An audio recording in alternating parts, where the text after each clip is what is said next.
pessoal, tudo bem? Bem-vindo ao Poesia de Domingo. Esse canal é dedicado, antes de mais nada, à literatura, à arte e à cultura de uma forma geral. Hoje nós vamos trabalhar um assunto que é um assunto importantíssimo dentro da grade do ensino médio, que é um assunto que vai ser, antes de mais nada, exigido como conhecimento básico por um aluno que frequentou essa fase da vida acadêmica dele. E nós estamos falando aqui de um período que é um período bastante singular dentro da literatura portuguesa, porque é considerado o início da literatura portuguesa, o início da literatura portuguesa. E dentro desse início da literatura portuguesa, nós estamos falando do primeiro movimento, que não é uma escola, mas vamos falar um pouquinho dele hoje, o trovadorismo.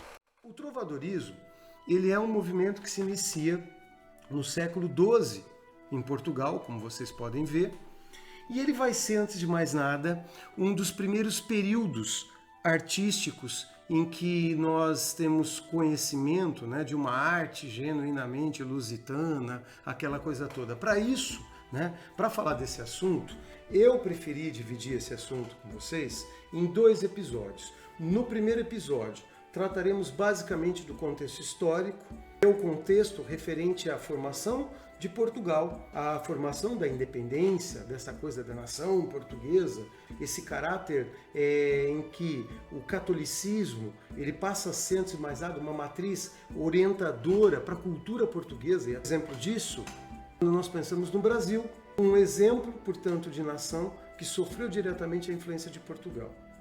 Sendo assim, nós vamos explorar nesse aspecto, desse episódio Trovadorismo 1, eu vou explorar o contexto histórico, não apenas de Portugal, mas antes disso, da formação da língua que falamos, que é a língua portuguesa. Falaremos também da formação de Portugal como nação e começaremos a ter um contato, portanto, com esse período em Portugal para ver como que isso vai impactar na produção literária, que é a produção das cantigas. Começando, portanto, pelo contexto histórico, que é o de fato que nos vale a pena citar. Sabemos que Portugal nasce de um condado chamado Condado Portucalense ou Condado de Portucale, que vocês podem ver como estou apontando aqui no mapa. É justamente a origem da nacionalidade portuguesa, a origem da história de Portugal, e tudo começa aí, minha gente, tudo começa aí. E a nação portuguesa, ela é, antes de mais nada, uma nação que teve uma história muito voltada ao mar. E se nós pegássemos, os Lusíadas de Camões, quando descreve aqui, Portugal dentro do contexto da Península Ibérica, eis aqui quase cume de cabeça de Europa toda o reino lusitano, onde a terra se acaba e o mar começa, quer dizer, quando pensamos, nessa ideia de Camões em já projetar a sua nação de cara, para o Oceano Atlântico, de cara, portanto, para suas conquistas, de cara para sua história, de cara, portanto, para muitas vezes aquilo que somos hoje. Tem gente que insiste em falar que não, somos sim, Muito da origem de Portugal, a nossa cultura ela é assim. Voltamos ali ao mapa até para a gente estar enxergando um pouco mais isso de perto, Quando pensamos em Portugal, a história de Portugal, se a gente fosse pensar na história de Portugal, teríamos que falar também na história da Península Ibérica. Quando falamos na história da Península Ibérica, falamos, na história também de um pouco daquela que foi a própria Europa. Então, não tem como você falar da nação portuguesa sem você falar também do que faz a nação portuguesa, que é o seu idioma. Afinal de contas, estudamos literatura portuguesa, Se estudamos literatura portuguesa, de onde vem a nossa língua? Quanto tempo demora para a língua se formar? Quanto tempo demora para a língua se formar? E se a gente olhar esse mapa, dá para contar uma historinha rápida aqui, nós sabemos que a nossa língua, sendo a língua portuguesa, é uma língua conhecida como língua neolatina. Língua neolatina quer dizer aquela que vem dos romanos, que falavam o latim. A língua latina, quando passa a ser escrita, os primeiros documentos latinos, eles datam do século VI a.C., em média. né? Essa coisa de documento histórico a gente sabe que é muito relativo, já falaremos nisso também, mas quando pensamos, né, na língua latina, a língua latina ela vem, portanto, dos romanos, e os romanos eles vão chegar aqui na Península Ibérica, dentro das guerras púnicas, a Segunda Guerra Púnica ela vai trazer, portanto, os romanos dentro da Península Ibérica. Quando eles chegaram na Península Ibérica, eles vão dar com uma região que é formada mais ou menos por esse lugar onde está o cursor, que é mais ou menos o coração da Península Ibérica, ó, mais ou menos por aqui, sem determinar limite geográfico, tá? Que a nossa ideia aqui não é da aula de história, mas sim tentar entender em que sentido os elementos históricos influenciaram na construção literária. E quando falamos na língua, é essencial saber disso também. Então, quando pensamos nessa região, que é a região da Lusitânia, que eu mais ou menos que desenhei para vocês aqui pelo cursor, os lusitanos eram os habitantes locais que dominavam essa região. Era uma civilização já organizada também. E vai dar de cara com quem? Vai dar de cara com quem? Com um dos maiores impérios do mundo, o Império Romano, portanto século III, né? Até 201 a.C., que quando eles chegam na Península Ibérica, eles deram de cara com quem? Com um chefe tribal chamado de Viriato. Esse Viriato está presente na pré-história de Portugal. Um dos símbolos justamente dessa resistência que é ao mesmo tempo ligada à terra, né? Essa coisa dos lusitanos. Por isso que o Camões escreveu Os Lusíadas, né? Por isso que falamos os lusitanos, literatura lusitana, literatura portuguesa, mesma coisa. Viriato defendia suas terras, portanto, localizadas aqui, como eu falei, no coração da Península Ibérica contra os romanos, e começou a dar resistência até que, adivinha o que aconteceu? Não é de se imaginar, né? Os romanos compraram ali os generais de Viriato, ele foi traído pelos seus homens, acabou sendo assassinado, e aí nós temos, portanto, Roma chegando na Península Ibérica e dominando, portanto, parte desse território. Vou fazer um salto para o século V depois de Cristo. Dentro do século V depois de Cristo, a península já estava, portanto, falando o latim. Então imagine vocês que você tem aqui um verdadeiro caldeirão, porque, para começar, os primeiros habitantes da Península Ibérica eram os iberos. Depois nós tivemos a chegada dos celtas. Isso eu estou falando lá 1000 anos antes de Cristo, bem antes, né, da chegada do Império Romano. Então aquilo foi se transformando num caldeirão cultural. Quando pensamos nisso, essa região da Europa, ela passa a ser palco de invasão, pós-invasão, e isso gera, portanto, uma espécie de transformação linguística. E essa transformação linguística, ela vai influenciar, inclusive, na formação da língua portuguesa. Quando pensamos na formação da língua portuguesa, nós temos que imaginar que a língua portuguesa é uma língua neolatina. Então, quando os latinos chegaram na Península Ibérica, já outros estratos culturais existiam. E Roma, a gente sabe que domina como ninguém, e depois Roma deixa ali o seu legado. O latim falado da chegada dos romanos, século III a.C., até por volta do século V, é o chamado de latim lusitânico, que era o latim falado na Lusitânia, por assim dizer, já que estamos falando de literatura portuguesa e de língua portuguesa. Esse latim se transforma. Esse latim ele vai se transformar até o século IX depois de Cristo, do século V ao IX mais ou menos, mais uns 500 anos na conta aí, no romance lusitânico. Quer dizer, a língua se desmembra ainda mais da língua latina, tendo, portanto, características que são próprias. Após isso, a língua se transforma de novo, é onde nós temos aquilo que foi conhecido como o português proto-histórico, né? Que é justamente essa língua se desmembrando ainda mais, né, da língua latina, que era a língua original, formando elementos linguísticos próprios da língua portuguesa que se diferenciam da língua latina no que toca à construção gramatical. Isso se desenvolve, portanto, após o ano 1100 e pouco, tal, naquilo que foi chamado como português arcaico, depois do português proto-histórico. No português arcaico, há duas etapas, o galego ou galaico português, que é o que estudaremos aqui no trovadorismo, né? E também tivemos o português médio, que é o que teremos lá no humanismo, aí já vai ser outra história, cara. O humanismo é outra história, outro episódio. Sabendo disso, nós não podemos esquecer que a formação de Portugal, ela é, portanto, uma formação embasada no seu contexto medieval, porque Portugal nasce, como vocês observaram na primeira tela ali que apontava trovadorismo século XII, né? Portugal vai nascer, portanto, num contexto medieval. Então, para a gente contar uma historinha rápida aqui também, vale a gente lembrar como que era o mapa de Portugal nesse período. Então, estamos aqui mais ou menos por volta, né, do século XI, século XII, onde nesse período você tem esse contexto histórico em que ao centro você vê ali Leão e Castela, né? Nós temos aqui, ó, se nós observarmos ao norte a região da Galiza, a região de Astúrias, aqui é a região montanhosa, Navarra, que fica divisa com a França, onde tem os Pirineus, aqui, ó, a região de Aragão, a Catalunha com Barcelona, Granada mais ao sul e Portugal no mapa político que nós temos hoje. Só que não vamos nos esquecer que o que de fato nos interessa é também esse mapa aqui que aponta o condado de Portugal ou condado portucalense. Esse mapa é o mapa de Portugal dentro do contexto medieval. Isso é significativo para a gente lembrar da história. Então, se Portugal nasce no século XII, eu não vou exatamente ao século XII, gente. Eu vou voltar um pouquinho antes. Eu vou voltar no 11. Então, por volta de 1095, o rei de Leão e Castela, Dom Afonso VI, ele estava tendo muito problema com os árabes. E ele contou com a ajuda de dois nobres que vieram, né, lá da região de Borgonha, que é o Dom Raimundo de Borgonha e o primo dele, Dom Henrique de Borgonha.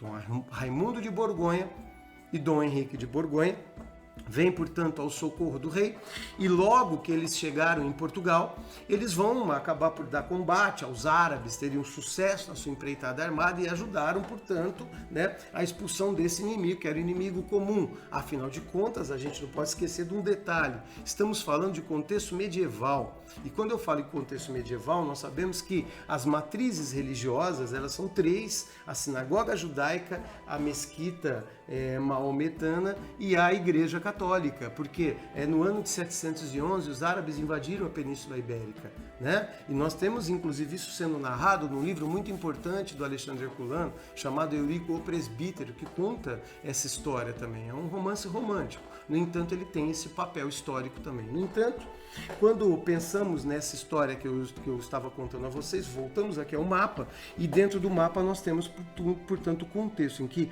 os muitos reinos eram vassalos aqui do rei de Leão e Castela. Então, isso vai ser importante dentro do contexto. Mas, né, quando nós pensamos nessa história, o rei, né, de Leão e Castela, Dom Afonso VI, dá como forma de presentear os dois nobres que vieram à sua ajuda, que é o Dom Raimundo e o Dom Henrique, ambos primos de Borgonha.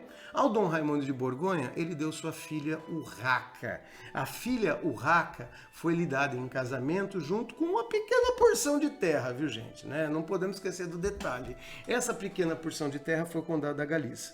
Ao outro, que é o Dom Henrique de Borgonha, foi-lhe dado um outro condado. Imagina que condado que foi? Aquele que estava no mapinha que eu mostrei para vocês há pouco, que é o condado de Portugal ou condado portucalense. Então, repetindo aqui, ao Dom Raimundo, a sua filha legítima, Urraca, o condado da Galiza, ao Dom Henrique, sua filha bastarda, que seria Dona Teresa, o condado de Portugal. Então, a partir daí, nós podemos dar uma espécie de start, né, vamos colocar assim, dentro da história de Portugal. Por quê? Porque ele pensava em deixar esses dois condados, que já tinham ali fumaças de emancipação, tudo debaixo do próprio braço, só que o tiro saiu pela culatra. Porque morre Dom Raimundo, daqui a pouco nós sabemos que vai morrer o Dom Henrique de Borgonha. Dom Raimundo de Borgonha morre, Dom Henrique de Borgonha morre, só que Dom Henrique de Borgonha, ele e a Dona Teresa tiveram um filho, o infante Dom Afonso Henriques. Dom Afonso Henriques, ele foi uma figura histórica importantíssima em Portugal, um personagem fundamental na formação da consciência portuguesa. Esse menino já foi educado ali desde cedo naquela coisa de uma certa nobreza feudal, que já tinha aquelas fumaças de emancipação, porque estamos falando do condado de Portugal, que afinal de contas o pai dele havia herdado. E esse menino, sendo criado por uma nobreza feudal portuguesa, ao passar do tempo, ele passa justamente a incorporar esse sentimento meio que nacionalista, daquela coisa do homem ligado ao seu torrão. A gente sabe que isso é fundamental, né, para qualquer processo de emancipação histórica, e ele está presente nesse sentido também. A sua mãe, a Dona Teresa, ela começa a ter um caso com Dom Fernão Pérez Trava, que é um aventureiro da Galiza, que tinha também aquela fumaça de nobreza e tudo mais, e se aventura, portanto, numa empreitada bélica contra os portugueses.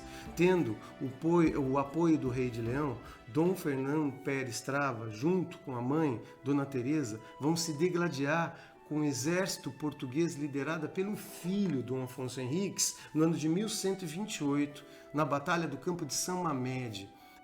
A partir de então, ele passa a ter mais prestígio diante de seus homens e, consequentemente, a sua ascensão ela passa a ser meteórica desde então. Então ele passa a ser um personagem muito importante para a gente. Anos depois, no ano de 1139, nós sabemos que nós tivemos ali a Batalha do Ourique, né? A Batalha do Ourique ela ocorre em 25 de julho do ano de 1139, onde o exército português, comandado por Dom Afonso Henriques, conseguiu vencer a 5 reis árabes numa batalha tida como desproporcional.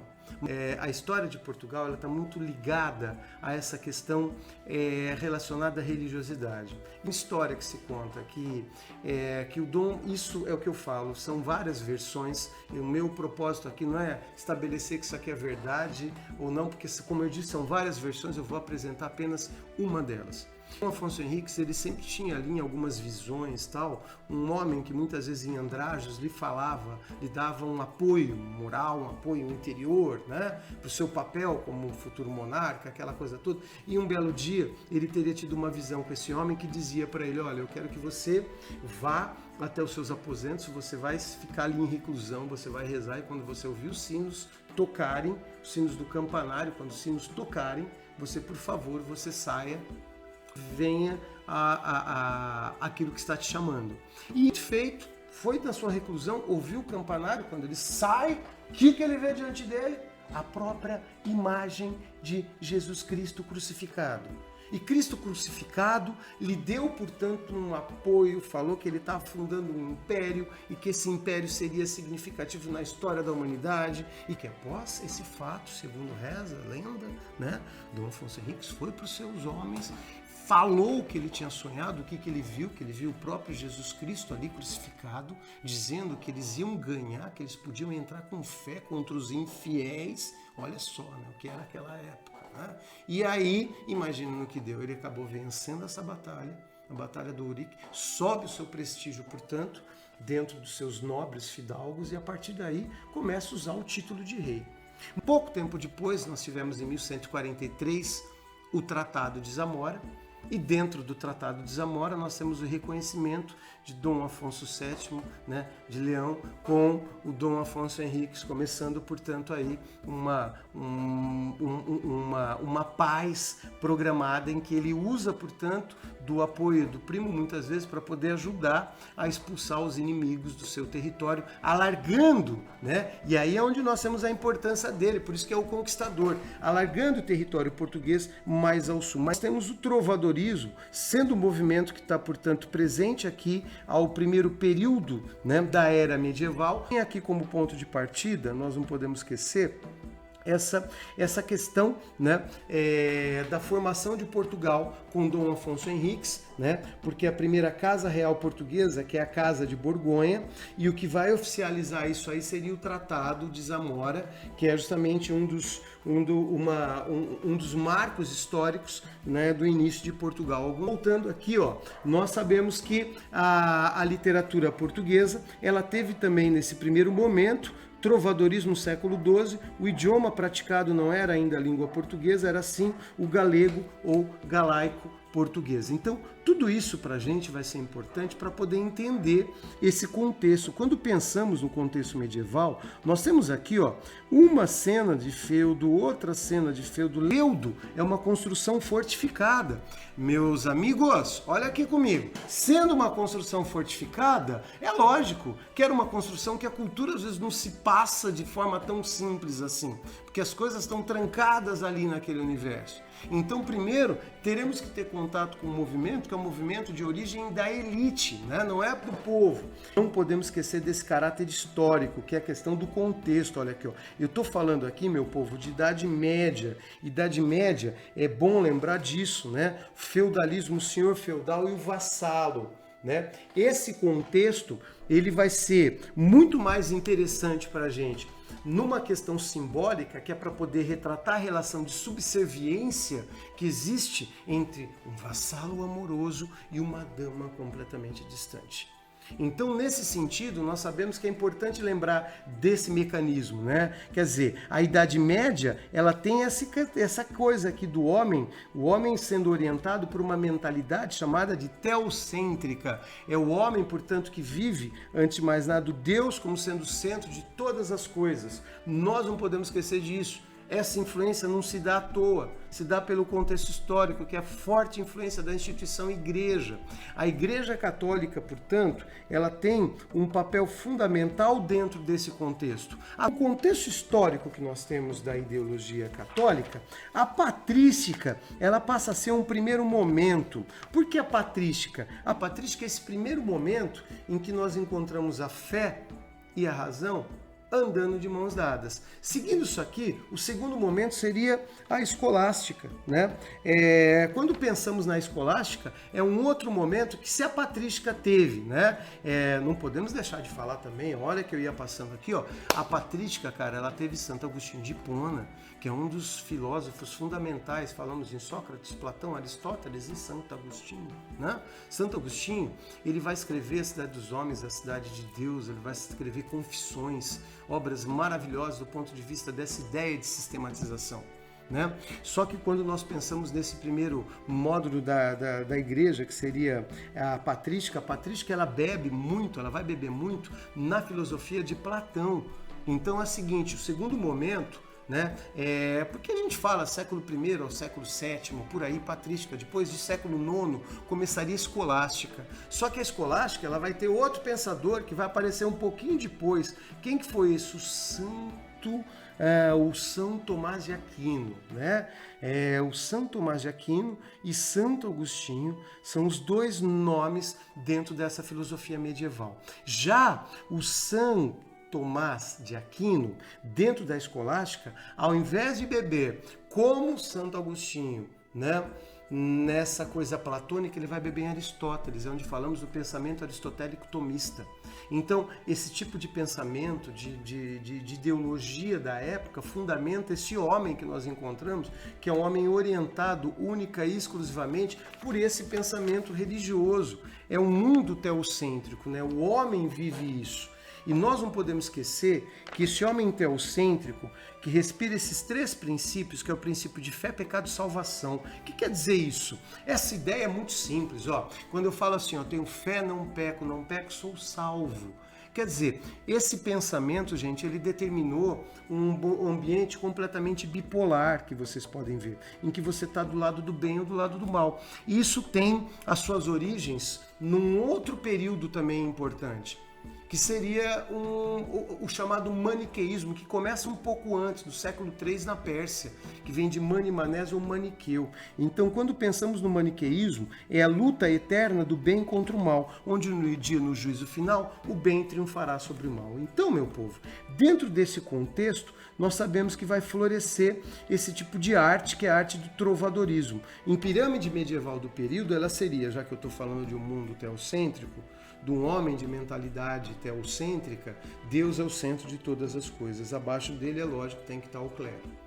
Depois do clero vem quem? O rei, lógico. E o rei carrega, né, ao seu encalço, portanto, toda a nobreza. Por último, nós temos aqui a humanidade. Então, quando pensamos nesse contexto, né, que é o contexto medieval, sabemos que a pirâmide do período, ela tem esses 3 pilares aqui, né, já que é uma pirâmide, tem que ter, lógico, né, mas é importante falar que quando pensamos, né, nessa coisa da ideia do divino, a ideia do homem e a ideia do restolho, em tudo isso carrega, portanto, essa simbologia. E dentro dessa simbologia que nós temos a manifestação artística. Simbologia presente, né, na questão do cristianismo, através de várias manifestações artísticas, elas colocavam em primeiro plano sempre essa ideia do divino, como vocês podem perceber. Isso aqui é a simbologia da época em forma de arte sacra, por volta do século XII. Né? Esse é o artista da época que vem a ser o trovador. O trovador, ele nada mais é do que uma pessoa logicamente ligada à elite, como vocês podem perceber. A expressão vem do francês, de trouver, que é achar, encontrar, localizar, pensar, acreditar, imaginar ou inventar. Né? Os trovadores se aplicavam na arte de fundir música e letra, formando as cantigas, matéria, portanto, né, desse episódio, gente. Então, a gente não pode esquecer que o trovadorismo nada mais é do que a composição de cantigas.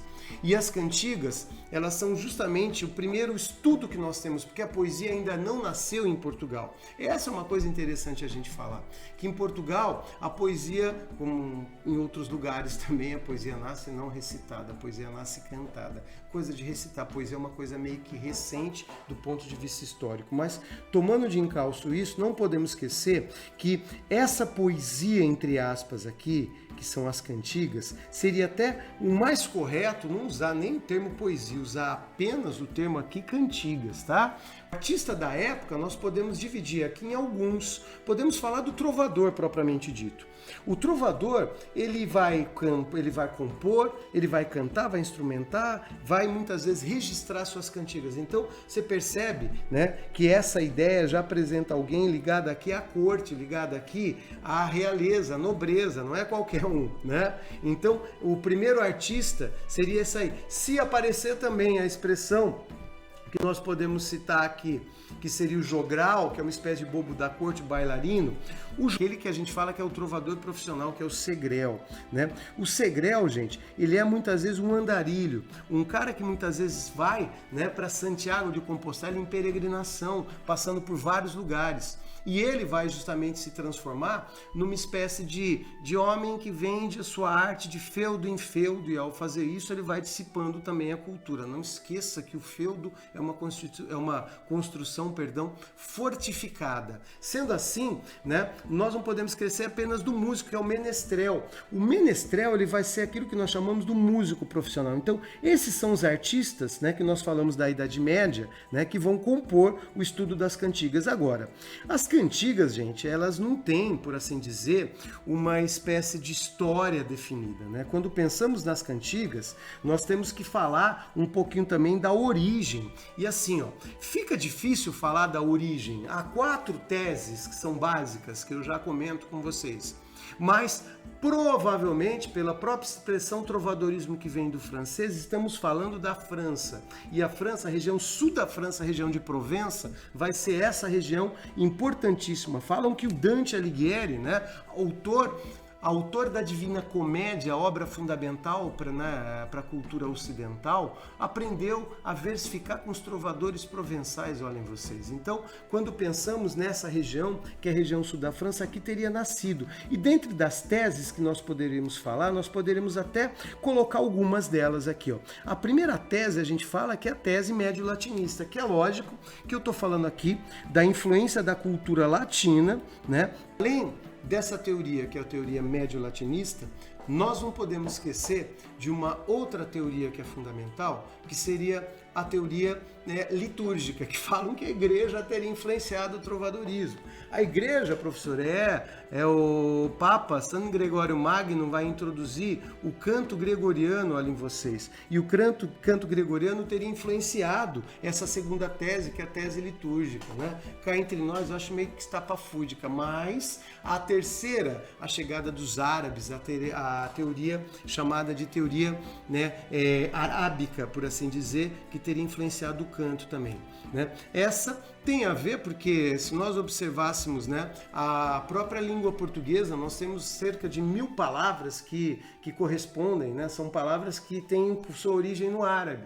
Então essa influência na península ela foi significativa também. E não podemos esquecer também, né, da terceira tese, que sendo arábica, a quarta vai ser agora a tese popular, que é uma das mais aceitas, essa tese folclórica popular. E aqui, gente, entramos, portanto, naquilo que nos interessa, que é o início da literatura portuguesa. Alguns até apontam o ano de 1200, né? Onde, né, no ano de 1200, nós teríamos ali uma cantiga chamada Ora Fazóste os Senhores de Navarra, né, de João Soares de Paiva, como sendo talvez o primeiro documento, falando não vamos por aí, né? 1189 a 1198, não sabemos qual dessas datas. Nós tivemos a Cantiga de Ribeirinha, de Pai Soares dos Taveirós, considerada a cantiga mais antiga registrada nos códices, que são documentos, né, que chegaram até os nossos dias. Porque quando pensamos no trovadorismo, temos que pensar também nessa questão da documentação, porque a documentação ela é importante.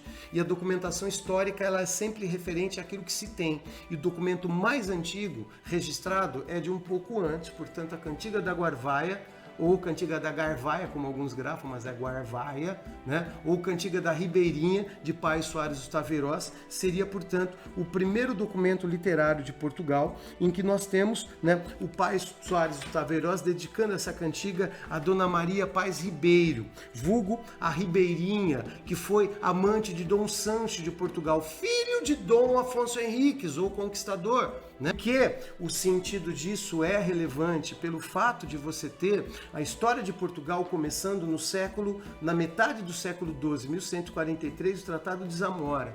Se o documento mais antigo estiver localizado no final, né, do século XII também, que é 1198, ou como alguns queiram, 1200, eu prefiro 1198, que é o primeiro que eu tenho que levar em conta, que existe antes desse. Tá? Então, quando eu penso em 1198, nós temos aí um hiato de cerca de 50 anos. Quer dizer, em cerca de 50 anos nada foi produzido? Sim, muita coisa foi produzida e muita coisa se perdeu. E é justamente através do estudo do Trovadorismo 2 que faremos no próximo capítulo, que eu vou trazer para vocês um pouco da produção literária dessa época. Por isso que é importante lembrar que esses 50 anos de hiato não é que nada foi produzido, não, que muita coisa se perdeu. Hoje, quando pensamos nos cancioneiros, que são os livros que vão trazer esse conhecimento até os nossos dias, nós sabemos que esses cancioneiros eles vão trazer poucas cantigas, daquelas que devem ter sido feitas e aí por diante, ok? Valeu, pessoal! Lembrando que no episódio 2 comentaremos com mais detalhes a produção literária do trovadorismo, que são as cantigas. Beleza? Tchau!